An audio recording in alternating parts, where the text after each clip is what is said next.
mau zikir, mau ibadah, akhirnya di akhirat yang mendapatkan kemuliaan. Amin ya rabbal alamin. Apalagi zikiran, apalagi zikir itu ingat ya, balik lagi zikir itu ingat baca tasbih, ingat baca tahmid, ingat baca apa namanya tadi itu bersuci juga ingat. Terus wassalatu nurun, sholat itu akan menjadikan cahaya ketika kita di akhirat. Lu apa di akhirat itu gelap? Yuh Pak, kalau menurut cerita di akhirat, cerita di hari kiamat, gelapnya hari kiamat itu lebih gelap daripada 30 kali lipat dunia. Nah, gelap banget, nggak bakalan ketemu jalan. Wong kita nggak ngerti tempatnya, nggak ngerti tujuannya. Kita cuma ditempatkan, dikumpulkan di alam mahsyar, kumpul di situ. Mau kemana ini? Nggak tahu. Mau ke surga di mana jalannya? Itu nggak tahu jalan, terus nggak bawa penerang. Yaitu naudzubillah min dzalik. Berarti benar kalau orang-orang kafir itu sampai nyemplung neraka karena nggak ada jalan, nyemplung lagi, nggak tahu jalan dan gelap. Nah ini kita sebagai orang muslim ojo sembarangan, makanya ceritain ketika di akhirat nanti Kanjeng Nabi memberikan syafaat, memberikan pertolongan. Ada yang di situ bercahaya, cahayanya kayak matahari, cahayanya kayak bulan, cahayanya kayak bintang, cahayanya kayak lampu yang mungkin 100 watt atau 1000 watt dulu lah yang gede mungkin. Terus turun-turun sampai ada yang kayak ublik, hidup mati, itu ada kayak gitu. Nah itu sholat itu bakal jadi cahaya. Nah kalau sholat maghrib, sholat, berarti kan padang toh.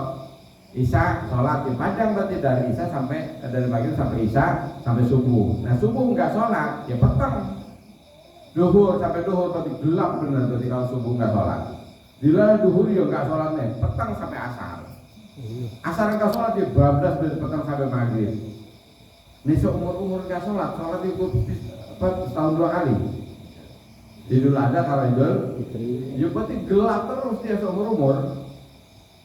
Itu masya Allah, ya ngeri banget kalau ngomongin ke sana. Nah, makanya alhamdulillah kita itu diberikan cahaya oleh Allah di dalam nanti mau melaksanakan sholat, dan sholat itu akan menjadi cahaya ketika kita di akhirat nanti. Amin ya rabbal alamin. Ya, pokoknya kesel rite walaupun toh semalas-malasnya nggak usah nggak berjamaah di rumah tetap kudu sholat walaupun mepet waktu dilarang Pak Rewang dilarang giliran tukang masak di belakang pas hari H sing undangan roto-roto kan koyo kuntilanak jenenge layar kayak apa sih kondangan kayak kuntilanak kayak biasa. Metune maghrib, wayah maghrib wah papa wangi gitu kondangan. Oh, ya Allah, akhirnya sing rewangi kan bingung. Persiapannya wis nipis, giliran pas maghrib dua merah-merah tamu, tukang seksi urapi ini, koordinatornya moro ning tuang udah ibu. Wes ora usah digumun-gumun iki senok di bunder wae glundung. Wes dipuk tenan pokoke. Sampai hampir jam 6:30 kurung rampung sing nyumbang, sing masak bingung piye aku urung salat maghrib piye iki. Nah, ndang-ndang melayu nyempetin waktu salat maghrib kok usah akeh-akeh 3 rakaat wae. Lho, kok lho apa salah?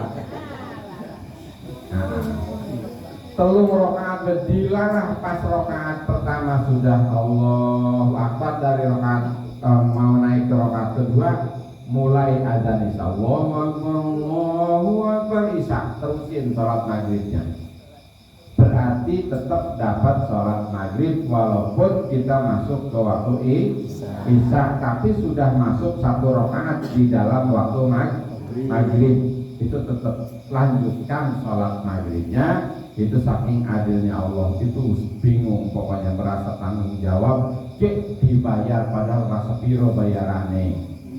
tapi yo tanggung jawabnya luar biasa. Bukan saya seorang dinggo meneh. Nah itu saking apa ya adilnya Gusti Allah. Terus nggak apa-apa tetap diterima sholat maghribnya walaupun rakaat yang kedua dan ketiganya sudah masuk waktu isya. Tetap melaksanakan sholat kalau entek waktunya setelah bisa dikontrol bukan barang boten tetap sholat nggak ketang maghrib 1 rakaat terus masuk isya yang 2 rakaatnya lanjutkan tetap itu namanya sholat apa namanya sholat gabungan bukan sholat jamaah itu mah sholat gabungan.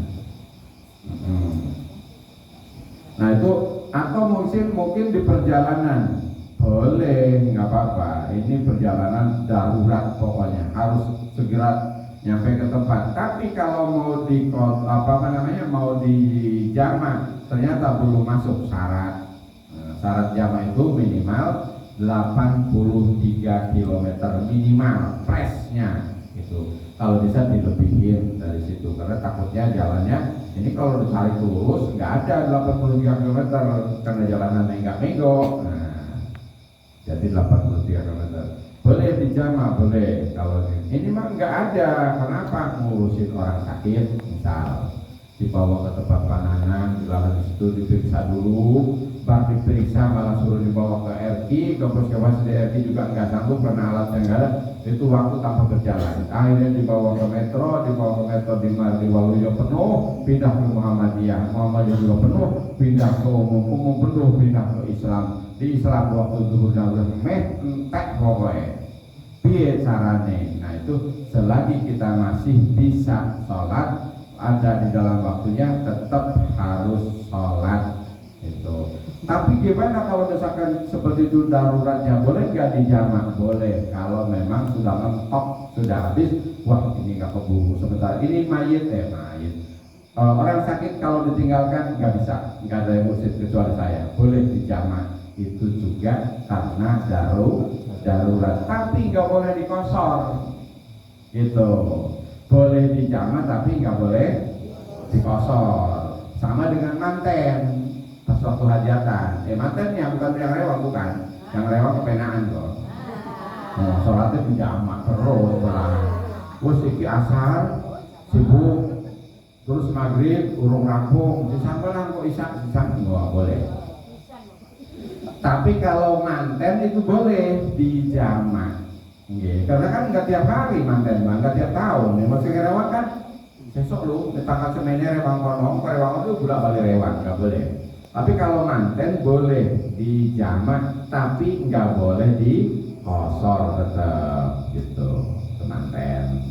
Tadi yang nolongin orang sakit ya, ke dokternya, itu dibedah waktu zuhur dilalah masuk asar urung rampung terus masuk asar urung rampung misalnya operasinya terus melihat waktu lagi itu dokter boleh menjamak sholat zuhur dan sholat asar tapi tetap nggak boleh dikosor. Terus waktu maghrib sama isya dilalah ya belum rampung juga dijamak lagi boleh tapi tetap nggak boleh dikosor. Yang ada rukhsah untuk dikosor itu hanya waktu